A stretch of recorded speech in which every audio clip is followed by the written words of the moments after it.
ఈరోజు మనం ఒక ఊరి కథ తెలుసుకోబోతున్నాం. అదొక అద్భుతమైన మార్పుకు సంబంధించిన ప్రయాణం. ఇది కేవలం కథే కాదు, మనందరిలో స్ఫూర్తిని నింపే ఒక బలమైన పాఠం కూడా. ఒక్కసారి ఊహించుకోండి, ఒకప్పుడు బీడు భూములు, నిరాశతో నిండిన ఒక గ్రామం.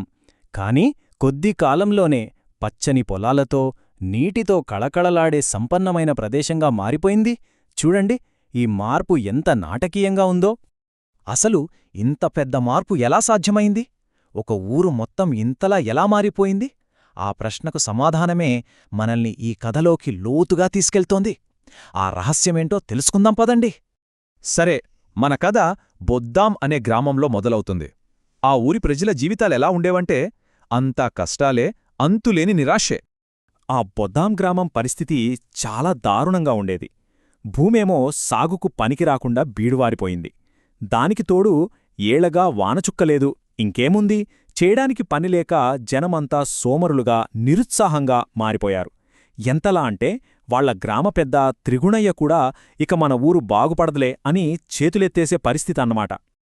అందరూ అలా నిరాశలో కూరుకుపోయిన టైంలో గోకులనాథుడు అనే ఒక సన్యాసి ఆ గ్రామానికొచ్చాడు. అతను మాత్రం అక్కడి పరిస్థితిని అందరికంటే భిన్నంగా చూశాడు. అతని రాకతోనే కథ ఒక ఊహించని మలుపు తీసుకుంది. ఆ ఊరిలోకి అడుగు పెట్టగానే ఆ సన్యాసి సూటిగా ఒక ప్రశ్న వేశాడు. ఏంటయ్యా ఇది?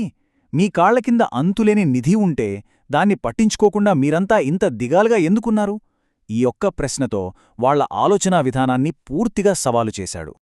అప్పుడు ఆ సన్యాసి తన దగ్గర అంజనం అనే ఒక మాయా కాటుక ఉందని చెప్పాడు. అది కళ్లకు రాసుకుంటే చాలు, భూమిలో దాగి ఉన్న నిధికి దారి స్పష్టంగా కనిపిస్తుందని నమ్మించాడు. అయితే ఇదంతా అతని పెద్ద ప్రణాళికలో ఒక చిన్న భాగం మాత్రమే. సరే, సన్యాసి అంజనం ఇస్తాననగానే ఊరి జనమంతా ఒక్క మాటమీద నిలబడి తమ పెద్ద త్రిగుణయ్యకే దాన్ని పూయమన్నారు. ఇక ఆ కాటుక రాయడమే ఆలస్యం. త్రిగుణయ్య గట్టిగా అరిచాడు, నాకు కనిపిస్తోంది, నిధికి దారి స్పష్టంగా కనిపిస్తోంది అని. అంతే, గ్రామస్తులందరిలోనూ ఒక్కసారిగా ఆశ చిగురించింది. ఆ తర్వాతే అసలు కథ మొదలైంది. గ్రామం మొత్తం ఏకతాటిపైకి వచ్చి నిధిని వెతికే పనిలో పడింది. ఇక కథలోని అసలైన కార్యాచరణ ఇక్కడే స్టార్టవుతుంది. అంతకుముందు సోమరులుగా ఉన్న అదే గ్రామస్తుల్లో ఇప్పుడు ఎక్కడలేని ఉత్సాహం వచ్చేసింది. పారలు, గడ్డపారలు చేతపట్టుకుని అందరూ కలిసికట్టుగా నిధి కోసం తవ్వడానికి బయలుదేరారు. ఇది వాళ్లలో వచ్చిన మొదటి సానుకూల మార్పు. అలా చాలా రోజులపాటు వాళ్లు ఆగకుండా పనిచేశారు. త్రిగుణయ్య చూపించిన దారిలో తవ్వుకుంటూ ముందుకు వెళ్లారు. మధ్యలో ఓ చోట స్వచ్ఛమైన నీటి ఊట అడ్డు వచ్చినా దాన్ని పక్కకు మళ్లించి మరీ తమ పనిని కొనసాగించారు. అయినా సరే వాళ్లు ఎదురుచూస్తున్న నిధి మాత్రం దొరకలేదు. రోజుల తరబడి కష్టపడినా ఫలితం లేకపోవడంతో జనంలో సహనం నశించింది. వాళ్ల ఆశ కాస్త అనుమానంగా, ఆ తర్వాత కోపంగా మారింది. ఇప్పుడు కథ ఒక ఉద్రిక్తమైన ఘట్టానికి చేరుకుంది. చివరికి వాళ్ల ఆగ్రహం కట్టలుదించుకుంది. అందరూ కలిసి త్రిగుణయ్యను చుట్టుముట్టి, అసలు మనం వెళ్తున్న దారి సరైనదేనా? నువ్వు చెప్పిన ఆ నిధి ఎక్కడా అని నిలదీశారు. తామంతా మోసపోయామని గట్టిగా నమ్మడం మొదలుపెట్టారు. వాళ్ల ఒత్తిడికి త్రిగుణయ్య ఏమీ తెలియనట్టు నటిస్తూ, పదండి, మనల్నిక్కడికి పంపిన ఆ సన్యాసినే అడుగుదాం అంటూ అందరినీ తనతో పాటు తీసుకువెళ్లాడు. ఈ నిర్ణయంతో కథ కీలకమైన మలుపు తిరిగింది. ఇప్పుడు అసలు నిజాన్ని బయటపెట్టే సమయం వచ్చేసింది. గ్రామస్తుల కష్టం వెనుక దాగి ఉన్న అసలు అర్థాన్ని ఆ సన్యాసి ఇప్పుడు వివరించబోతున్నాడు. గ్రామస్తుల కోపాన్ని చూసి సన్యాసి ఏమాత్రం కంగారుపడలేదు.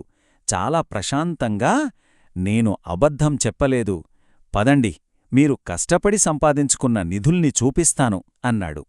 అతని ప్రశాంతత చూసి జనం కొంచెం ఆలోచనలో పడి మౌనంగా అతన్ని అనుసరించారు. సన్యాసి చూపించిన మొదటి నిధి వాళ్లు తవ్వకాల్లో అనుకోకుండా కనుగొన్న ఆ స్వచ్ఛమైన నీటి ఊట. అప్పటిదాకా గుక్కెడు నీళ్లకోసం అల్లాడిన ఆ గ్రామానికి ఆ నీటి ప్రవాహమే నిజమైన అమృతం. ఇక రెండవ నిధి వాళ్లు నెలల తరబడి తవ్వడం వల్ల బీడు భూములన్నీ తిరగబడి సారవంతమైన పొలాలుగా మారాయి.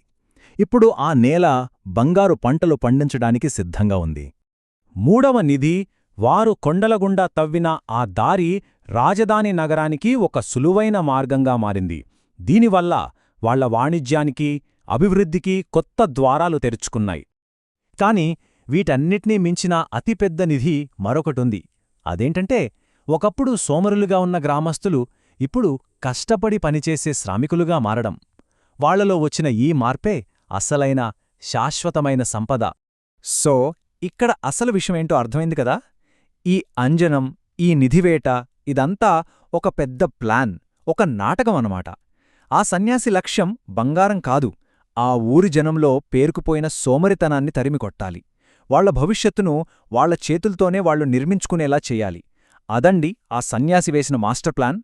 సన్యాసి మాటల్లోని సత్యాన్ని గ్రహించాక గ్రామస్తులంతా తమ సోమరితనానికి సిగ్గుతో తలదించుకున్నారు. తాము వెతికింది బంగారం కోసం కాదు, తమ భవిష్యత్తు కోసం అని అర్థం చేసుకున్నారు. తమ శ్రమే నిజమైన సంపద అని అప్పుడు వాళ్లకు తెలిసొచ్చింది. కాని ఈ కథలో ఎప్పటికీ ఎవరికీ తెలియని ఒక రహస్యముంది. గ్రామపెద్ద త్రిగుణయ్య కూడా మొదటినుంచీ సన్యాసి ప్రణాళికలో భాగమే.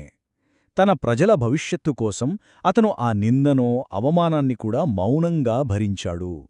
చివరిగా ఈ కథ మన ముందు ఒక ముఖ్యమైన ప్రశ్నను ఉంచుతుంది. ఈ గ్రామస్తులలాగే మన చుట్టూ ఉన్న అవకాశాలను గుర్తించి మన స్వంత కృషితో మనం సృష్టించుకోగల నిజమైన నిధులు ఏమిటి? ఒక్కసారి దీని గురించి ఆలోచిద్దాం.